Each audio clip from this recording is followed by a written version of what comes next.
He's slower and not nearly as athletic as they used to be, and thus not nearly as athletic as the other players out here, and that's pretty universally known and recognized when he's on the court. So let's talk about general guidelines that older players can use to help them have the most effective game out here they can still possibly have. The most obvious place to start with older players is probably addressing their physicality, or lack thereof. That's the most distinguishing aspect of what makes us the older player, is our physical appearance and ability, or lack thereof. Since you're not able to be as athletic as you used to be, and not nearly as athletic as the younger players that you're probably surrounded by, how do you deal with that? This is when it's probably more important than ever to embrace your strengths, know them, be aware of them, and minimize your weaknesses as much as possible. Now, I know that's an obvious answer to that, but think about it like this. Think about it in terms of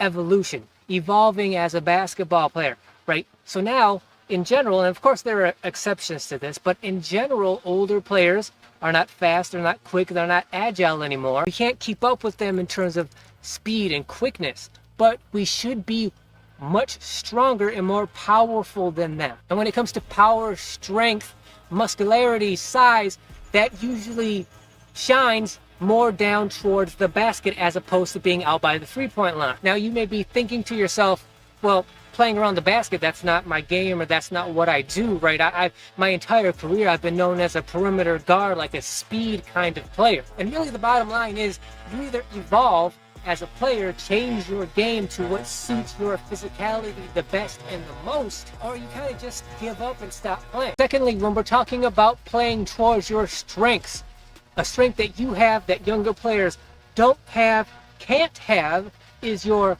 experience. Because there's a difference between skill and experience. Even the most hardcore, serious, studied younger players who study the game relentlessly, take it very seriously, are students of the game, they may be very well skilled, but because they're so young and you have 10 plus years of experience on them, their skill cannot replace your experience. With your experience should become the evolution of strategy, and that strategy should revolve around your physicality, trying to compensate for your lack of athleticism. What I mean is, you need to know yourself, know your game, and strategize how you play so that you still are the most effective player you possibly can be, while at the same time using as little energy as possible.